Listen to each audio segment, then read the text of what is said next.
तो अगर बात करें लैपटॉप की, तो अलग अलग कैटेगरी के लैपटॉप होते हैं अलग अलग नीड के अकॉर्डिंग, और डिफरेंट स्पेक्स और प्राइस के साथ में आते हैं। लेकिन इस वीडियो में हम बात करेंगे थिन एंड लाइट कैटेगरी के गेमिंग लैपटॉप के बारे में। अगर आपका बजट 60 से 70,000 के बीच में है, तो इस बजट के अंदर थिन एंड लाइट कैटेगरी का कौन सा लैपटॉप आपको बाई करना चाहिए और कौन सा स्किप करना चाहिए, तो उसी के बारे में हम बात करेंगे। अब इस बजट के अंदर जो थिन एंड लाइट कैटेगरी के गेमिंग लैपटॉप है, वो डिफरेंट नीड के अकॉर्डिंग अलग अलग स्पेक्स के साथ में आते हैं। जैसे कि किसी लैपटॉप में 100% sRGB वाली डिस्प्ले मिलेगी, किसी में RTX 3050 मिलेगा, किसी में RTX 2050 मिलेगा, और इसी तरह से CPU में भी डिफरेंट किसी में आपको AMD का CPU मिलेगा और किसी में इंटेल का CPU मिलेगा। इस बजट में थिन एंड लाइट कैटेगरी के अंदर दो कंपनीज के लैपटॉप मिलते हैं, एसर के और एसूस के। तो सबसे पहले बात कर लेते हैं हम इन दो लैपटॉप की। पहला है एसर एस्पायर 7, सेकंड है एसर नाइट्रो वी।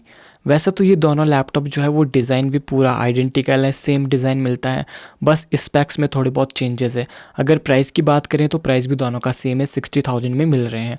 पहले इन दोनों में डिसाइड कर लेते हैं कि इन दोनों लैपटॉप में से कौन सा ज़्यादा वैल्यू फॉर मनी रहेगा। अगर इन दोनों लैपटॉप के वेट की बात करें तो वो भी सेम मिलता है, 2.1 kg। तो एसर एस्पायर 7 के स्पेक्स के बारे में पहले बात कर लेते हैं। इसमें जो है वो इंटेल का i5 1250H CPU मिलता है, 16 GB रैम है और 512 GB SSD है। लेकिन इसमें RTX 3050 ग्राफिक कार्ड मिलता है, 144 हर्ट्ज़ का रिफ्रेश रेट मिलता है, 15.6 इंच की डिस्प्ले है और 2.1 kg का वेट है।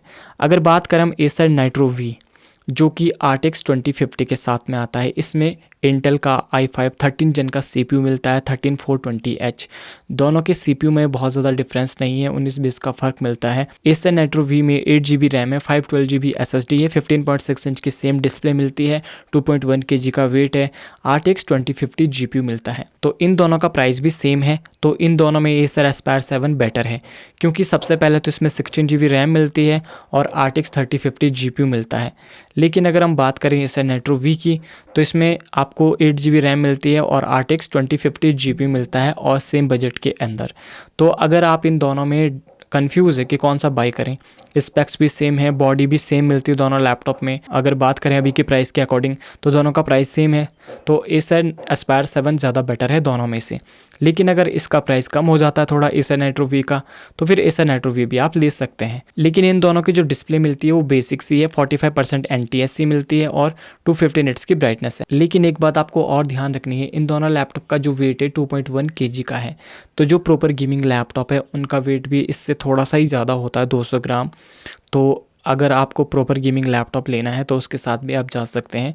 और अगर आपको इससे और लाइट वेट लैपटॉप चाहिए तो फिर आप आगे मैं आपको बताऊंगा ऑप्शंस। तो ये लैपटॉप लेना है उन लोगों को जिन्हें की थिन एंड लाइट कैटेगरी के अंदर भी थोड़ी अच्छी परफॉर्मेंस चाहिए गेमिंग में, ताकि थर्मल्स वगैरह उनके ठीक ठाक रहें। बात करते हैं नेक्स्ट लैपटॉप की, Asus VivoBook Pro 15। इसका जो प्राइस है 67,000। तो अगर आपको 67,000 में तो आपको प्रॉपर गेमिंग लैपटॉप भी मिल जाएगा बेटर परफॉर्मेंस के साथ में, इससे अच्छे स्पेक्स उसमें मिल जाएगी। लेकिन वहीं पे मैंने आपको बार बार बताया कि आपकी नीड क्या है। तो ये लैपटॉप उन लोगों के लिए है जिनकी की थिन एंड लाइट कैटेगरी की नीड है, साथ में डेडिकेटेड GPU हो, और इस लैपटॉप में तो आपको 100% sRGB भी मिल जाती है और OLED डिस्प्ले के साथ में ये लैपटॉप आता है। तो इसमें मिलता है Ryzen 5 5600H, साथ में 16 GB रैम है और 512 GB SSD मिलती है, RTX 3050 GPU भी मिलता है, और ये लैपटॉप MS ऑफिस के साथ में भी आता है। और इसका जो वेट है 1.65 kg है, तो इसका वेट भी काफ़ी ज़्यादा कम है। तो अगर आपको वीडियो एडिटिंग के लिए, कंटेंट कंजप्शन के लिए 100% sRGB वाला लैपटॉप चाहिए तो फिर इस लैपटॉप के साथ में आप जा सकते हैं। नेक्स्ट लैपटॉप है एसर एस्पायर 5। इसमें इंटेल का i7 13 जेन का CPU मिलता है, जो कि U सीरीज़ का CPU है, 1355U। अब अगर आप सोच रहे होंगे कि ये 1355U इसमें CPU मिलता है और RTX 2050 इसमें GPU मिलता है, 16 GB रैम है, 512 GB SSD है, और इसका जो प्राइस है वो 67,000 है। लेकिन अभी हमने जिस लैपटॉप के बारे में बात करी थी स्टार्टिंग में, एसर एस्पायर 7 और एसर नाइट्रो वी, अब इन लैपटॉप का प्राइस तो 60,000 है, लेकिन इसमें आपको H सीरीज़ का CPU भी मिलता है, साथ में बेटर GPU भी मिलता है। तो इसका प्राइस ज़्यादा क्यों है? तो क्या ये वैल्यू फॉर मनी नहीं है जो ये एसर एस्पायर 5 है? बिल्कुल ये वैल्यू फॉर मनी है, क्योंकि इसमें जो वेट है इसका 1.56 kg का है। लेकिन अगर हम बात करें एसर नाइट्रो वी और एसर एस्पायर 7 की, तो इनका जो वेट है 2.1 kg है, लेकिन इसका जो वेट है वो काफ़ी ज़्यादा कम है, 1.56 kg है। तो इसी वजह से इसका प्राइस थोड़ा ज़्यादा है। अगर बात करें हम CPU की, तो CPU भी इसमें काफ़ी अच्छा है, i7 मिलता है 13 जन का वो भी, तो काफ़ी बढ़िया परफॉर्मेंस दे देगा। लेकिन अगर हम बात करते हैं H सीरीज़ का, तो वो आपको ज़्यादा रॉ परफॉर्मेंस देता है, लेकिन ये पावर एफिशिएंट है और आपको जो है बैटरी बैकअप इसमें ज़्यादा मिलेगा। तो वो नीड के ऊपर डिपेंड करता है। तो लैपटॉप ये भी काफ़ी बढ़िया है, वैल्यू फॉर मनी है। नेक्स्ट जो लैपटॉप है Asus VivoBook 16X, 58,000 इसका प्राइस है।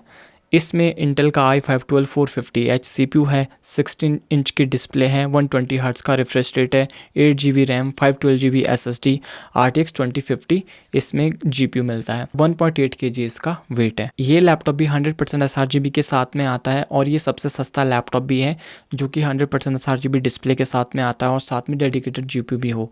तो ये 58,000 में काफ़ी बढ़िया लैपटॉप है। अगर आपको कंटेंट क्रिएशन के लिए, अगर आपको कलर एक्यूरेसी मैटर करता है, आपको कंटेंट कंजप्शन के लिए 100% sRGB डिस्प्ले ही चाहिए अगर आपको, तो इस लैपटॉप के साथ में आप जा सकते हैं। नेक्स्ट लैपटॉप है मैकबुक एयर M1। ये भी एक थिन एंड लाइट कैटेगरी का लैपटॉप है, 70,000 इसका प्राइस है। और अगर आपको एडिटिंग पर्पज़ से लैपटॉप लेना है तो इस लैपटॉप के साथ भी आप जा सकते हैं, क्योंकि ये एडिटिंग के पर्पज़ से काफ़ी बढ़िया रहेगा। थिन एंड लाइट कैटेगरी के अंदर आता है, पोर्टेबल है, काफ़ी ज़्यादा बैटरी बैकअप काफ़ी बढ़िया मिलेगा, साउंड क्वालिटी, डिस्प्ले वगैरह काफ़ी बेहतरीन है इस लैपटॉप में। बस इसमें एक कमी है, जो इसमें SSD मिलती है वो 256 GB की है और पोर्ट्स वगैरह इसमें कम मिलते हैं। तो अगर आपको साथ में एक्सटर्नल SSD लेनी पड़ेगी और डोंगल वगैरह लेने पड़ेंगे, एक्स्ट्रा पोर्ट्स वगैरह अगर आपको कनेक्टिविटी के लिए चाहिए तो। और अगर आपके पास आईफोन है, आईफोन से आप वीडियो वगैरह शूट करते हैं तो काफ़ी बढ़िया रहेगा ये लैपटॉप आपके लिए। इन सारे लैपटॉप की बेस्ट बाइंग लिंक आपको डिस्क्रिप्शन में मिल जाएगी। अगर आप बाई करेंगे तो प्लीज़ मेरे लिंक के थ्रू बाई करना, उससे मेरी भी थोड़ी हेल्प हो जाएगी। अगर आपका कोई डाउट है तो कमेंट करके बताइए। आपको लैपटॉप बाइंग गाइड चाहिए तो इंस्टाग्राम पे फॉलो करके मुझे DM कर लेना, मैं आप सभी को रिप्लाई करता हूँ। अगर आप चैनल पर नए आए हो तो चैनल को सब्सक्राइब करके वीडियो को लाइक ज़रूर कर देना।